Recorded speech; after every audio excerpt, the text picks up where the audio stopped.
Hey guys, this is Dave with Gazaudio. Today we'll be taking a look at the Fiio Jade Audio KA5. This is Fio's newest addition to the KA lineup, and in addition, I'm also going to be doing a sort of mini review of Ifi's newest budget USB DAC, the GoLink. And we'll also do some comparisons along the way, and then at the end, I'll rank them based on value and performance.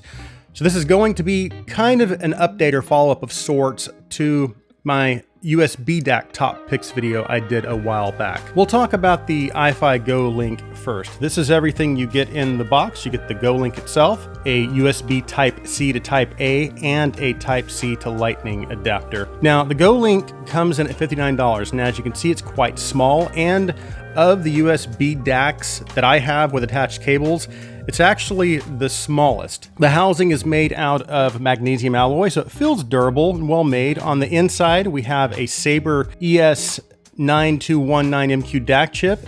It can decode up to 32-bit PCM, DSD256, and it also supports MQA. There's also a small light indicator that changes colors based on the codec that you're listening to.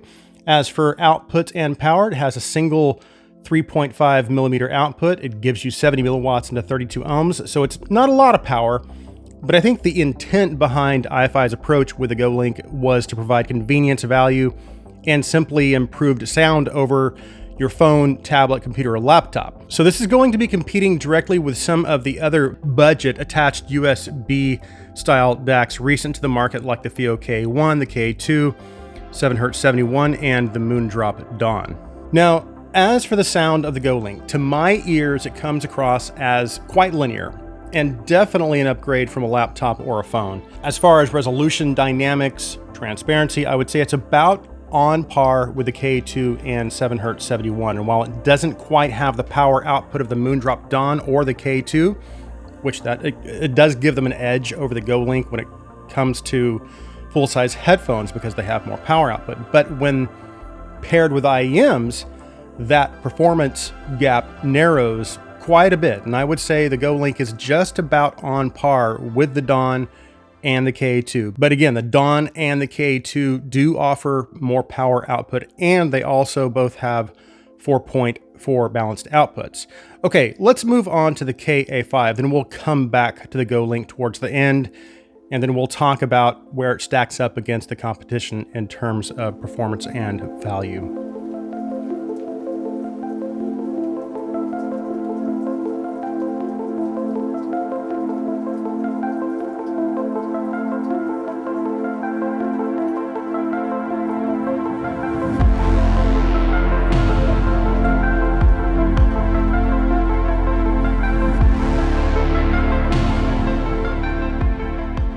As for what's included in the box with the KA5, you have the USB DAC itself, of course, a Type-C to Type-A adapter, a Type-C to Type-C cable, and a Type-C to Lightning cable. As for the price, design, and specifications, the KA5 is priced at $129. The housing is made out of aluminum and tempered glass, so it's very light, but it still feels quite robust, and it should be able to hold up just fine with normal usage throughout your day.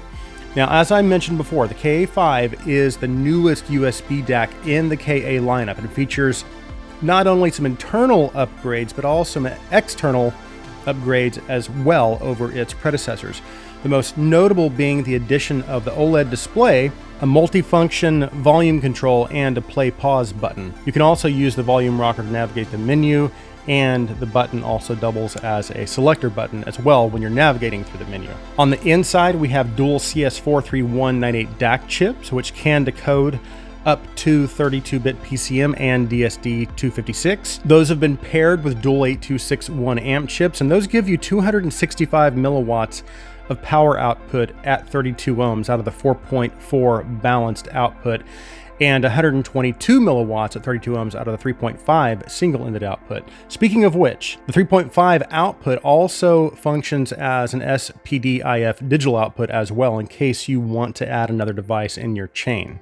Now, like a lot of the other Fiio devices, the KA5 works with the Fiio app, which gives you just another added level of control. So we'll just go through those quickly.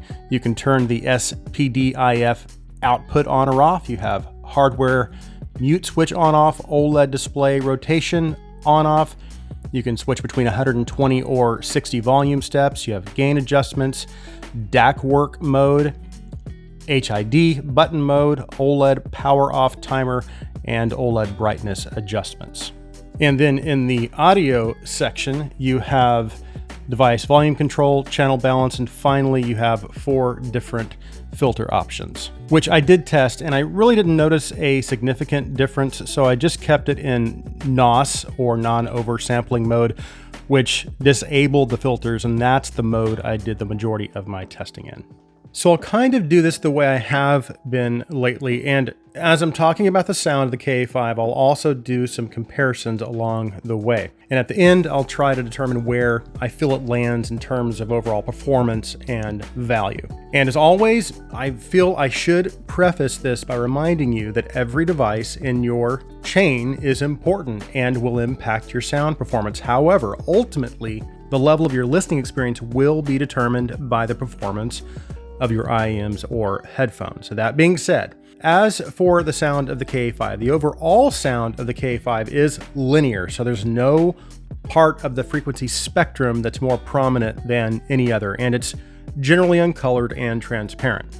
It actually reminds me of the Q11, which makes sense because it uses the CS43198 chip as well. As a matter of fact, when I was comparing the two with IEMs, it was really difficult telling them apart, with the exception of the Q11 seeming to have slightly better dynamics. However, the difference was more noticeable with headphones.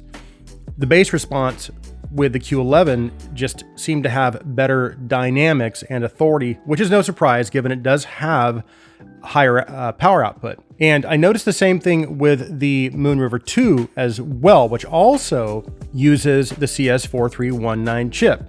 The Moon River 2 is able to drive my full-size headphones with just a little more ease, and again, it gives me slightly better dynamics. But back to the bass of the KA5. So with IEMs, it's great. It has good dynamics, good impact. It also gives you pretty good detail and control. Then as you move into the mid bass and mids, everything is presented, again, linear and neutral, so instruments sound natural with good detail and clarity. And while you can't expect a device at this price to be fully resolving and provide high levels of detail, I didn't notice anything really missing, and the mid-range performance seems to be equal or even surpass in some cases that of the Moon River 2, XO, M3, FC5, UA3, and even more of the other DAC dongles that I have. So the mid-range performance of the KA5 is very good at this price. And that was basically the same scenario with the treble as well. So cymbals have good levels of detail and energy, but never got to the point of sounding harsh or piercing. And as far as the higher string instruments like violins, they have really good levels of clarity, generally sound quite natural. There's also really good upper treble representation, so there's a good amount of sparkle and air, again, when it's present in the recording. And as for technicalities, soundstage is natural and realistic. It's not too wide, it's not too intimate. It seems to basically reflect the recording fairly accurately.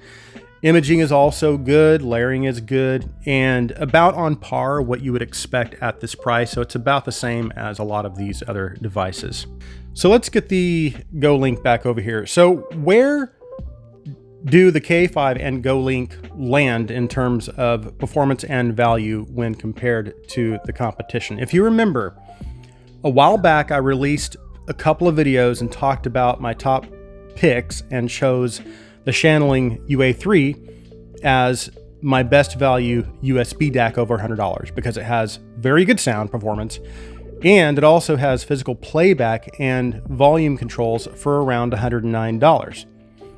Well, finally, I'm pleased to tell you I've got a new value champion, and that is the KA5. And yes, it is a little more expensive at $129, but it's worth it in my opinion because it has the same physical controls, but it also adds an OLED display. You have additional control with the Fiio app, and you also get more power at 265 milliwatts out of the 4.4 compared to the UA3's 211 milliwatts. And I know that's not a ton more, but it is still an increase. But most importantly, you get better overall sound performance, in my opinion. So I feel like that's pretty impressive for $129.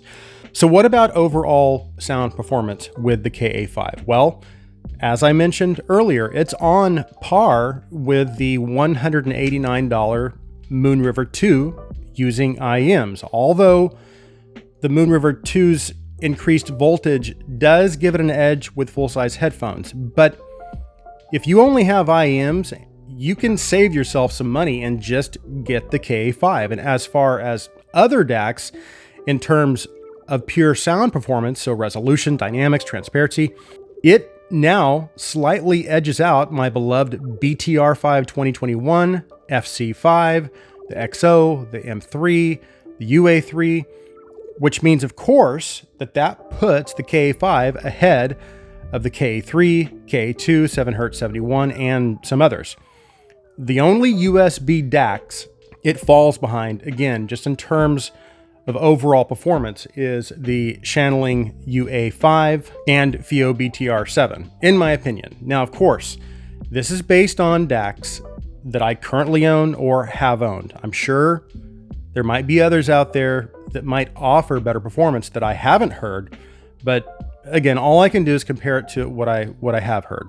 So there you have it. The KA5 now takes the top spot as my best value USB DAC, and it also edges out some of my other favorites in all-around sound performance. But let's go back to the GoLink.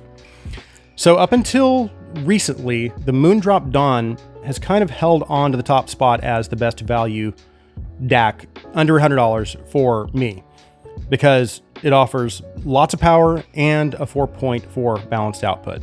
But now we have the GoLink. So how does the GoLink stack up? Well, for me, I think the Moondrop Dawn is still the better value and edges out the GoLink just slightly, because the Dawn still sounds great and it gives you more power output and a 4.4 balanced output. That being said, the sound difference with IEMs is very minimal, and the GoLink still sounds very, very good. The difference being slightly increased dynamics and with the Dawn, and the Dawn also has just slightly richer tonality to my ear, and it just appeals to me a little bit more. And it adds just a little more control with the Moondrop Link app as well. So that concludes my review of the KA5 and the Ifi GoLink. If you're new to the Giz Audio channel and you like our videos, please take a minute and hit that subscribe button. And if you want to go a step further with your support, we also now have a Patreon, so I'll make sure and leave a link in the description. Thank you so much for taking the time to watch this video. Please like this video, please share this video. I hope you guys have an awesome day.